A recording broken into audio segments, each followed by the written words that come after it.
পুলিশের উপপরিদর্শক সুকান্ত দাসকে গ্রেফতারের দাবি জানিয়ে খুলনা মেট্রোপলিটন পুলিশকে ২৪ ঘন্টার আলটিমেটাম দিয়েছেন বিক্ষুব্ধ ছাত্র জনতা।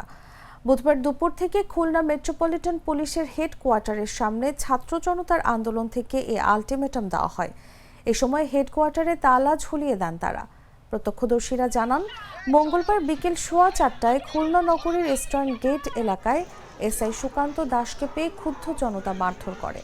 পরে তাকে পুলিশের কাছে হস্তান্তর করা হয়, কিন্তু খানজাহান আলী থানা পুলিশ রাতে ছেড়ে দেয় সুকান্ত দাসকে। এর প্রতিবাদে হয়রানির শিকার হওয়া ছাত্র জনতা আন্দোলনের ডাক দেয়। আন্দোলনকারীদের অভিযোগ, বিগত আওয়ামী লীগ সরকারের সময় ও ছাত্র আন্দোলন চলাকালে সাধারণ মানুষ ও ছাত্রদের উপর ব্যাপক নির্যাতন চালিয়েছে সুকান্ত দাস।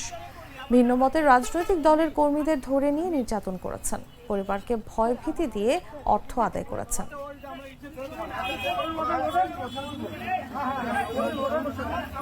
বিষয়টা হলো, সুকান্ত যে ছাত্র জনতার সাথে শুধু নির্যাতন করছে সেইটা না, সে বিএনপির আমলে বিএনপির লোকজনকে নির্যাতন করছে, সে জামাতের লোকজনকে নির্যাতন করছে এবং ৩১ তারিখ পর্যন্ত, অর্থাৎ আমাদের খুলনা স্বাধীন হওয়া পর্যন্ত ৫ই আগস্টের আগ পর্যন্ত সে ছাত্রদের উপরে অমানবিক নির্যাতন করছে।